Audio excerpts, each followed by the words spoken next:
Assalamualaikum warahmatullahi wabarakatuh. Waalaikumsalam warahmatullahi wabarakatuh. Selamat pagi. Pagi, masih semangat belajarnya? Masih, alhamdulillah. Sehat hari ini? Sehat. Sebelum kita mulai pembelajaran hari ini, marilah kita berdoa terlebih dahulu supaya diberikan kemudahan dalam menyerap semua materi yang kita pelajari hari ini. Berdoa dimulai.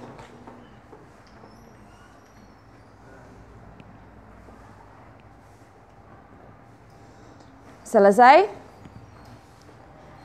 Anak-anakku kelas 8B, 8A yang ada di rumah juga.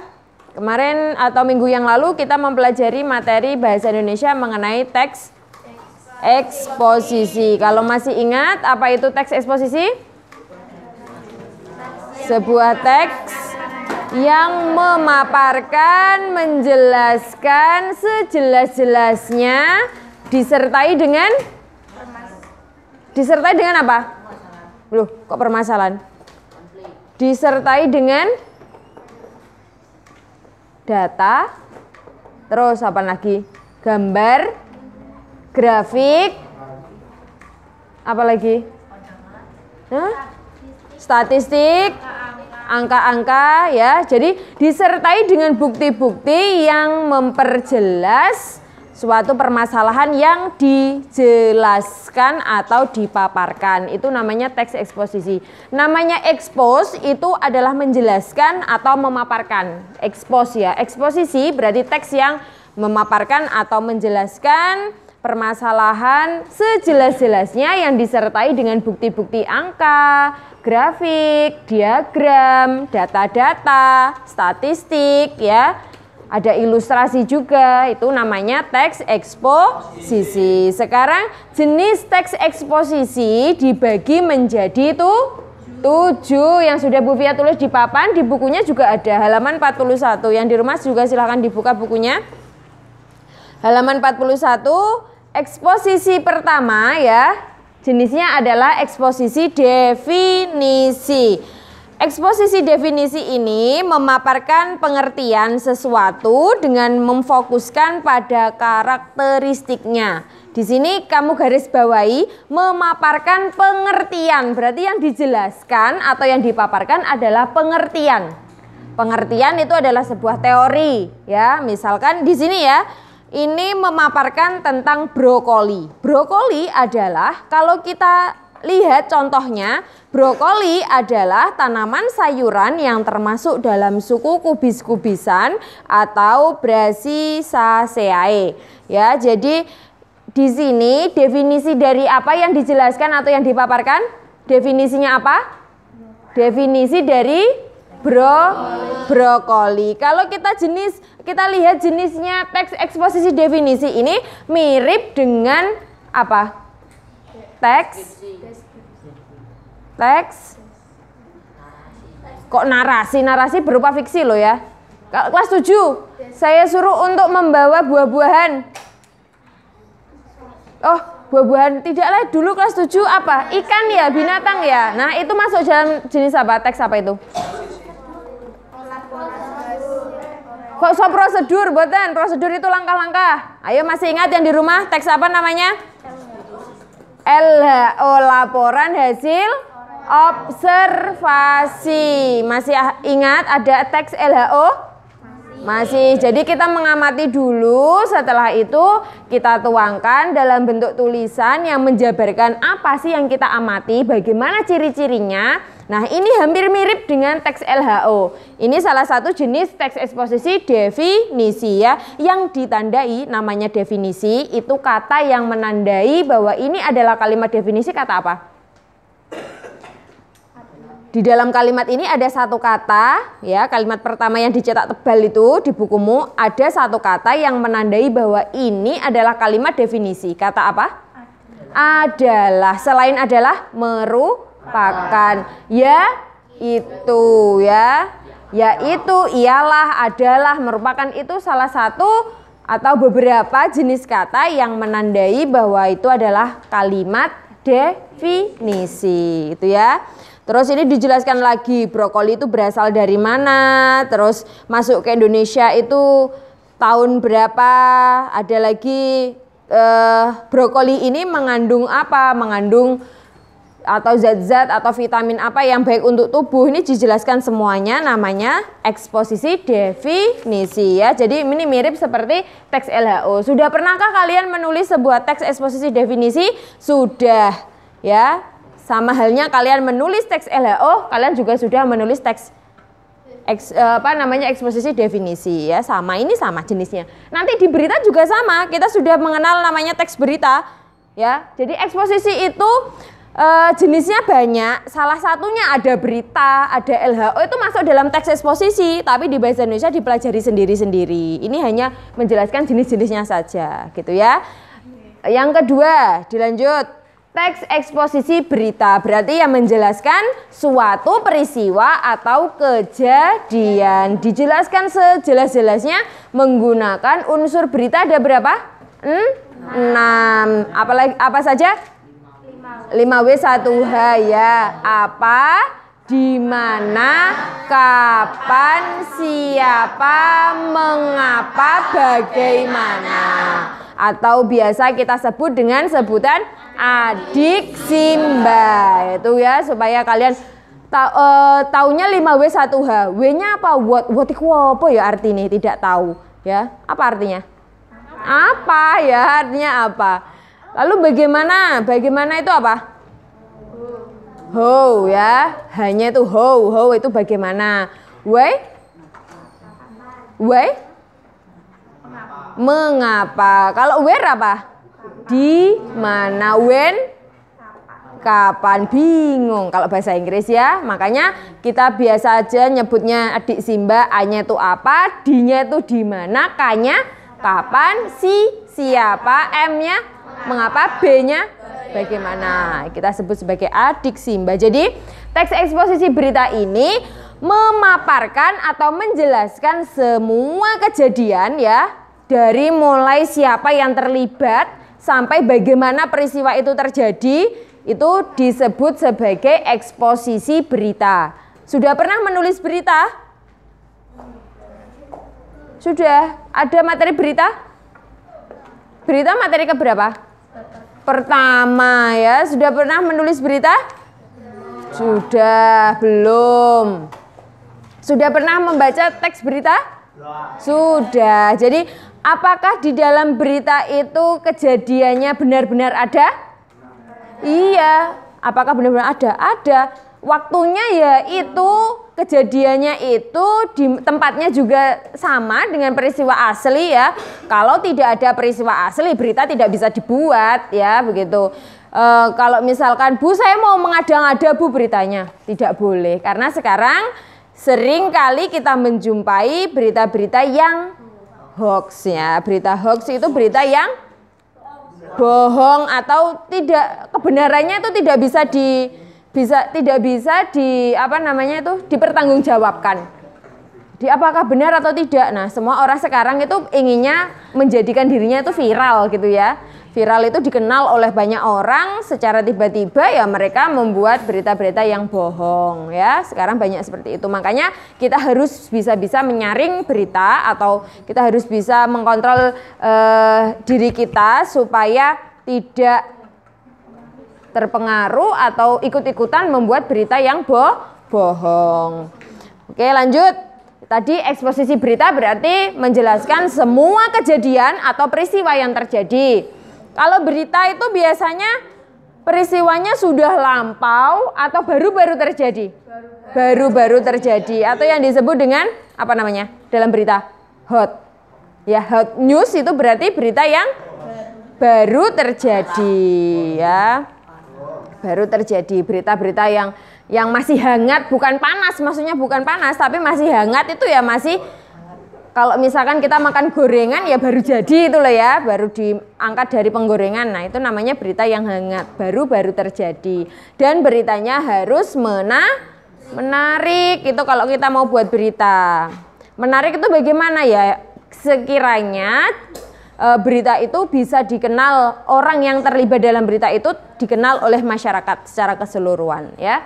Yang ketiga, eksposisi ilustrasi. Kalau kita lihat kata yang ada di belakangnya eksposisi, namanya ilustrasi. Apa itu ilustrasi? Gambaran. Jadi teks eksposisi yang menjelaskan sesuatu ya, permasalahan yang diikuti atau dijabarkan dengan ilustrasi. Ilustrasi itu gambaran ya. Di sini pengembangannya menggunakan gambaran sederhana atau bentuk konkret dari suatu ide. Kita lihat contohnya. Saat ini politik di Indonesia sedang mendominasi wacana di media. Layaknya gula yang sedang dikelilingi semut. Berarti menggambarkan apa? Menggambarkan politik di Indonesia dengan gambaran apa?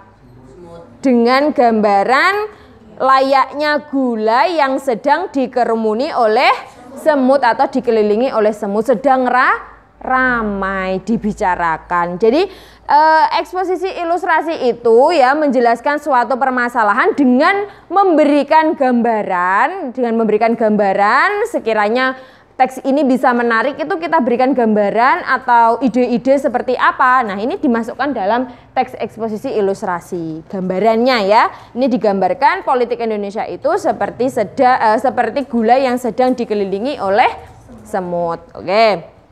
Lanjut yang keempat, eksposisi proses. Eksposisi proses ini di dalamnya menjelaskan sebuah petunjuk untuk membuat, melakukan atau menggunakan sesuatu. Kalian masih ingat jenis apa teks itu?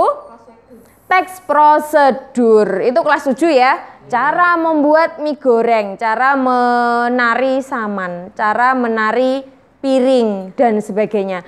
Nah, cara-cara yang ada di dalam teksnya itu dikembangkan dalam sebuah teks, namanya ini eksposisi ilustrasi. Bedanya, diingat ya, bedanya dengan kok ilustrasi proses ya. Bedanya dengan teks prosedur.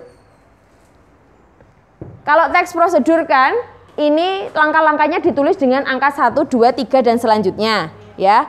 Tapi kalau teks eksposisi proses ini ditulis dalam bentuk paragraf. Jadi pertama masukkan air ke dalam panci, titik. Lalu rebus hingga mendidih. Selanjutnya masukkan mie ke dalam air yang sudah mendidih. Kemudian, nah itu jadi 1, 2, 3-nya ini angka hilang, tapi ditulis dalam bentuk paragraf. Jadi satunya ini nanti diganti dengan apa? Konjungsi. Jadi ada selanjutnya. Kemudian itu namanya konjungsi urutan waktu. Selanjutnya kemudian lalu, setelah itu, sesudah itu. Ya, ini namanya teks eksposisi proses. Pernah membuat ini? Pernah, tapi dalam bentuk prosedur ya. Nanti dari ke-7 ini yang paling mudah dibuat itu yang ini, nomor 4. Teks eksposisi proses. Kalian hanya saja mengganti angkanya saja menjadi sebuah paragraf. Itu nanti mudahnya di sini. Nanti kita praktek ya membuat teks eksposisi proses saja yang lebih mudah. Oke, kita lanjut yang kelima. Yang kelima ada teks eksposisi analisis. Proses memisah-misahkan suatu masalah dari suatu gagasan utama menjadi beberapa subbagian, kemudian masing-masing dikembangkan secara berurutan. Analisis, tahu analisis? Menganalisis. Sama halnya dengan mengidentifikasi. Apa? Apa analisis? Apa menganalisis itu? Mengamati, bisa juga otopsi. Mengidentifikasi itu apa? Kamu kalau disuruh identifikasilah teks berikut. Mencermati, mengamati, apa lagi? Yang lain? Menganalisis itu mencari kesalahan atau kebenaran ya, bagaimana benarnya, bagaimana salahnya dari sebuah teks atau dari sebuah permasalahan yang diangkat.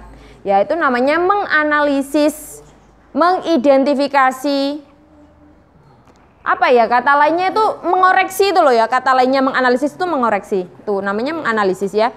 Dari contohnya, ini yang dicetak tebal, kita lihat. Namun di balik mitos itu, masangin dapat dipandang dari segi ilmu pengetahuan dan kesehatan. Ini berarti menganalisis apa? Masangin itu apa? Permainan yang melegenda di alun-alun selatan Yogyakarta, yang bisa melewati 2 pohon ya dengan mata tertutup, itu namanya masangin. Nah, di sini membandingkan masangin dari kategori mitosnya dengan kategori ilmu pengetahuan. Menganalisisnya dari 2 segi ya, menganalisis dari 2 segi.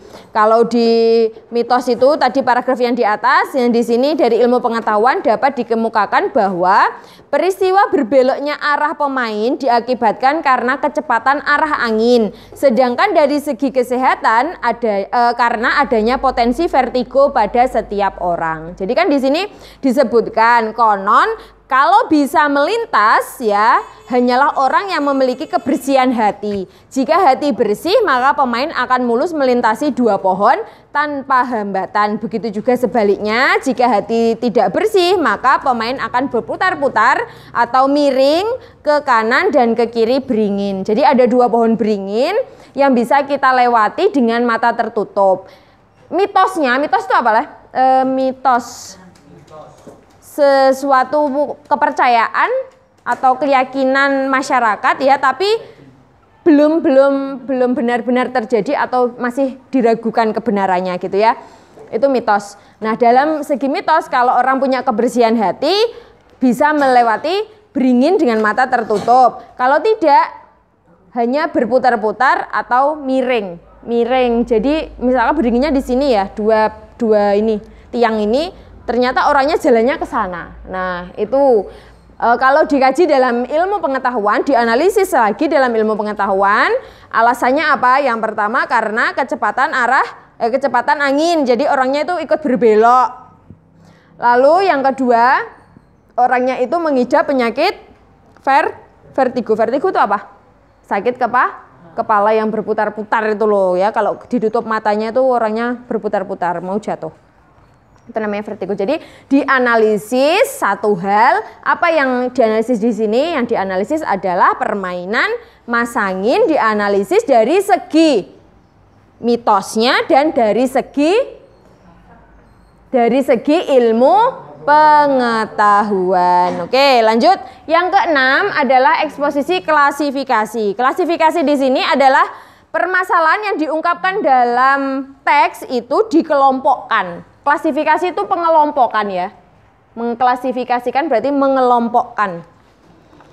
Mengelompokkan ke dalam kategori-kategori ya. Ada verba penggolongan ya. Ini bisa menggunakan kata digolongkan, diklasifikasikan, terdiri dari, meliputi, dibagi. Itu deretan kata-kata yang digunakan untuk membuat sebuah teks eksposisi klasifikasi. Klasifikasi itu penggolongan atau mengelompokkan dalam kategori-kategori. Contohnya ya, Yogyakarta memiliki banyak objek dan daya tarik wisata. Bentuk wisata di DIY meliputi wisata MIS atau Meeting Incentive Convention dan Exhibition. Wisata budaya, wisata alam, wisata minat khusus, wisata edukasi dengan berbagai fasilitasnya seperti ini bla bla bla ya. Jadi yang diklasifikasikan atau digolongkan atau dibagi-bagi ya, ini apa? Yang dibagi adalah wisata di Yogyakarta. Jadi menerangkan wisata apa saja yang ada di Yogyakarta itu masuk dalam eksposisi klasifikasi. Ada kata antara lain itu ya. Yang ketujuh, eksposisi perbandingan. Di sini membandingkan, menerangkan dalam kalimat utama dengan cara membandingkannya dengan hal lain. Contohnya, Olahraga jogging merupakan salah satu jenis olahraga murah, aman, dan bisa dilakukan di mana saja. Dengan membandingkan dengan olahraga apa di sini? Membandingkan dengan olahraga diving. Diving itu apa? Menyelam ya. Dengan diving tak hanya mahal, tetapi olahraga ini hanya dapat dilakukan di laut. Jadi olahraga mahal dengan olahraga murah dibandingkan dalam satu teks, itu nanti jenisnya masuk dalam eksposisi perbandingan. Itu ketujuh jenis teks eksposisi yang kita pelajari hari ini beserta contohnya. Untuk lebih jelasnya silahkan membaca contohnya di masing-masing jenis dengan seksama, bisa diulang-ulang. Oh ternyata jenis ini begini konsepnya, ini begini konsepnya. Kalian harus tahu dan tanamkan konsep itu. Biasanya kalau dalam soal ada teks termasuk ke dalam jenis teks eksposisi apa, teks di atas, itu kalian harus tahu ciri-ciri dari masing-masing jenis itu bagaimana ya. Tadi definisi apa? Definisi pengertian ya, terus dialog berita, peristiwa yang dijelaskan, eksposisi ilustrasi ada penggambaran. Kalau proses berarti langkah-langkah, analisis apa tadi? Mengidentifikasi antara kebenarannya dengan kesalahannya atau dari dua sisi dianalisis. Yang kedua, klasifikasi, pengelompokan atau pemberian menjelaskan jenis-jenis. Yang ketujuh, eksposisi perbandingan, membandingkan dua hal dalam satu teks ya. Itu yang bisa kita pelajari hari ini. Untuk tugasnya silahkan kalian membuat satu teks eksposisi proses. Masing-masing anak berbeda ya. Jadi yang kelas 7 bukunya masih, saya buat proses membuat nugget pisang misalkan ya. Itu dalam bentuk teks prosedur, kalian ubah ke eksposisi proses dalam bentuk paragraf. Itu ya tugasnya. Yang di rumah juga sama. Membuat teks prosedur, membuat teks eksposisi proses, dan silahkan ditulis, saya tunggu dan dikirimkan ke WA saya. Tugas-tugas yang lalu belum ada yang dikirim, tolong ya, jadi nilaimu nanti kosong. Yang di rumah nggak mengirim tugas-tugas, silahkan dikirim, tugasnya dipenuhi. Itu yang bisa Bu Fia sampaikan pada pertemuan hari ini. Semoga kalian paham ya, semoga kalian paham. Wassalamualaikum warahmatullahi wabarakatuh.